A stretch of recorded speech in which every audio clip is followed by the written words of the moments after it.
This channel does not promote any violent, harmful, or illegal activities. All content provided by this channel is meant for an educational purpose only. সৈফ Ali Khan এবং করিনা কাপুর খান তাদের প্রথম সন্তানের নাম রেখেছিলেন তৈমুর। এটি নিয়ে তখন বেশ চাঞ্চল্য তৈরি হয়। প্রেক্ষাপট হিসেবে বলা হয় তৈমুর 1398 সালে দিল্লিতে আক্রমণ চালিয়েছিলেন, যখন তুঘলক বংশের পতন ঘটছিল। সৈফ এবং করিনা তাদের প্রথম সন্তানের নাম তৈমুর রাখার পর ব্যাপক সমালোচনার মুখে পড়েন এবং তারা নিজেরাও স্বীকার করেছেন যে সেই সময় তারা কিছু সময়ের জন্য নাম পরিবর্তনের কথা ভাবছিলেন। সম্প্রতি মুক্তি পাওয়া দ্য বেঙ্গল ফাইলস সিনেমার ট্রেলার দেখার পর অনেকে মনে করেছেন নির্মাতা বিবেক অগ্নিহোত্রী সম্ভবত সৈফ ও করিনার ছেলের নাম তৈমুর রাখার বিষয়ে কটাক্ষ করেছেন। এক সাম্প্রতিক সাক্ষাৎকারে অগ্নিহোত্রী স্পষ্ট করে বলেন তিনি ব্যক্তিগতভাবে কাউকে টার্গেট করেননি, তবে তিনি জোর দিয়ে বলেন কোনো ভারতীয়র উচিত নয় এমন একজন হত্যাকারী আক্রমণকারীর নামে তার সন্তানের নাম রাখা। একটা শোয়ে কথা বলার সময় অগ্নিহোত্রীকে জিজ্ঞাসা করা হয় তার ট্রেলারের ওই ইঙ্গিত কি সৈফ করিনার ছেলেকে উদ্দেশ্য করেছিল। উত্তরে তিনি বলেন অনেকেই তৈমুরের নামে সন্তানদের নাম রাখে। সৈফ প্রথম ব্যক্তি নন যিনি তাঁর ছেলের নাম তৈমুর রেখেছেন। সে এক রাতে 1 লক্ষ মানুষকে হত্যা করেছিল।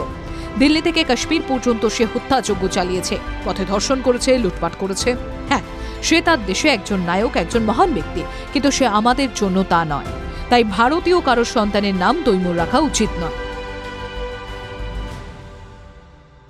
2016 সালে এক সাক্ষাৎকারে সৈফ বলেছিলেন তিনি প্রায় ছেলের নাম পরিবর্তন করতে যাচ্ছিলেন।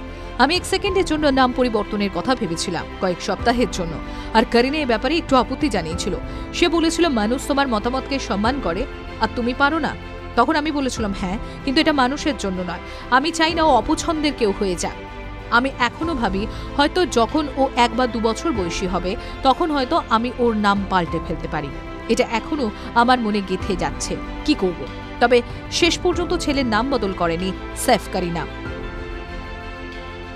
TV9 Bangla digital.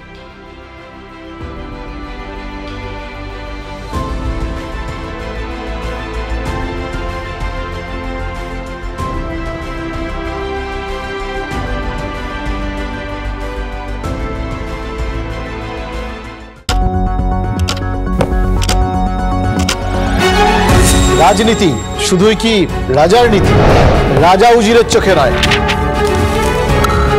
আপনার আমার চোখে সমাজের ছবি।